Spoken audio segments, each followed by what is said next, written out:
Assalamualaikum warahmatullahi wabarakatuh. Jumpa lagi dalam video pembelajaran untuk mata pelajaran Ekonomi Akuntansi kelas 12. Yang akan kita pelajari pada kesempatan kali ini adalah siklus akuntansi perusahaan jasa. Nah, di dalam siklus akuntansi perusahaan jasa ini ada beberapa materi yang akan kita pelajari.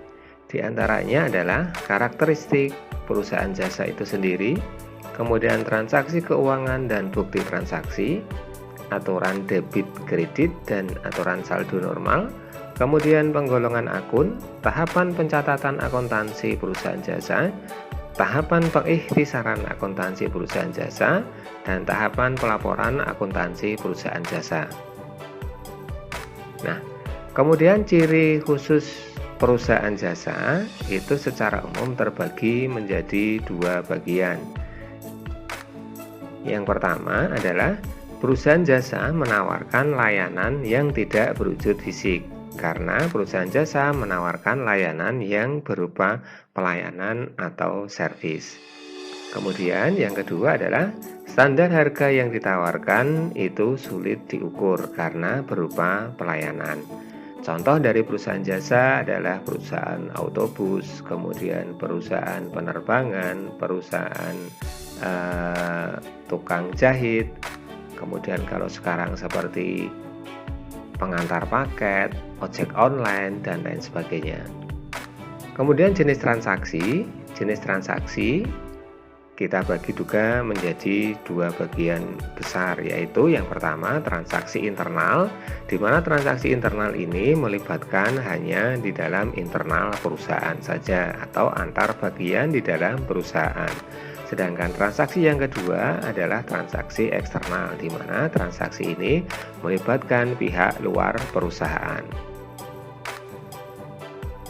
Nah, beberapa contoh bukti transaksi yang pertama adalah memo. Memo ini adalah bukti transaksi internal karena bukti dibuat oleh perusahaan dan ditujukan pada bagian dari perusahaan itu sendiri, atau memo ini digunakan untuk memberitahu antar bagian di perusahaan itu sendiri.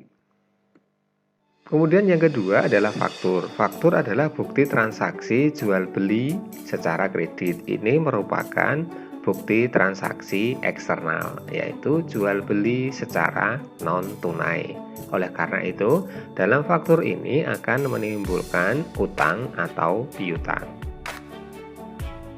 Kemudian jenis bukti transaksi selanjutnya adalah kwitansi. Tentu kwitansi ini sudah familiar dengan kalian. Nah, kwitansi adalah bukti pembukuan untuk penerima pembayaran dan untuk orang yang membayar itu sendiri, sehingga orang yang memegang kwitansi asli adalah mereka yang melakukan pembayaran, sedangkan untuk yang kopi kwitansi adalah mereka yang menerima pembayaran. Kemudian kita menuju pada aturan debit kredit. Aturan debit kredit ini akan sangat penting untuk melakukan proses pencatatan akuntansi nantinya.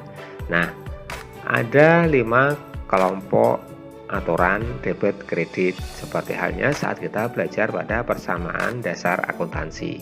Nah, untuk harta, apabila harta itu bertambah atau mengalami kenaikan akan kita catat pada kolom debit. Sedangkan apabila harta itu berkurang, maka akan kita catat pada kolom kredit. Kemudian untuk akun kewajiban atau akun utang, akan kita catat di debit jika mengalami penurunan dan akan kita catat di sisi kredit jika mengalami kenaikan. Sedangkan untuk ekuitas pemilik atau modal akan kita tulis di kolom debit jika mengalami penurunan dan akan kita tulis di kolom kredit jika mengalami penambahan.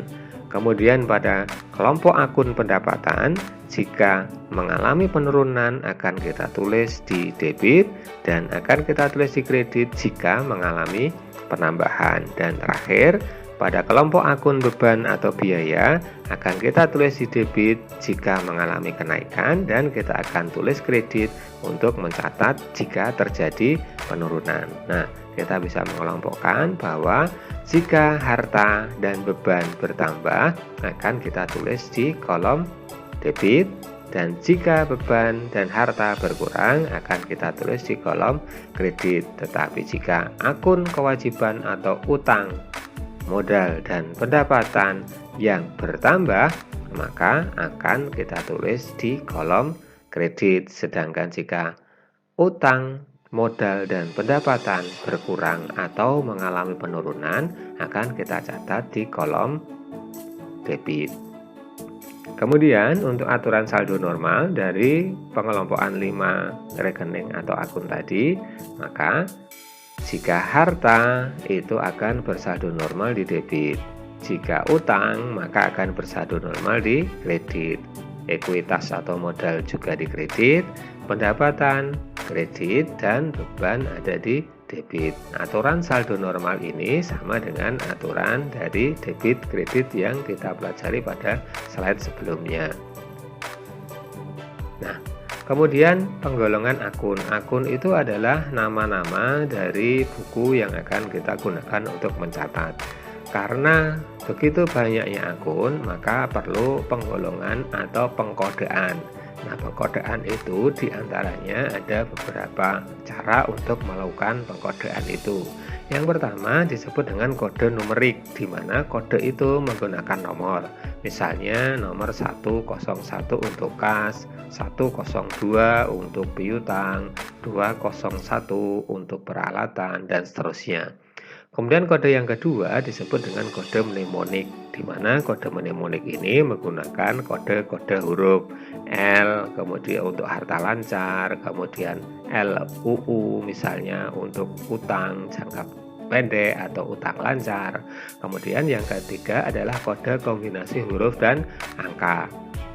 Misalnya HL harta lancar urutan 011, UL 021 utang lancar urutan 021. Nah, anak-anakku, itu adalah sekilas tentang siklus akuntansi perusahaan jasa. Pada video selanjutnya nanti kita akan belajar mulai untuk pencatatan, yaitu jurnal umum. Terima kasih, mudah-mudahan bermanfaat. Assalamualaikum warahmatullahi wabarakatuh.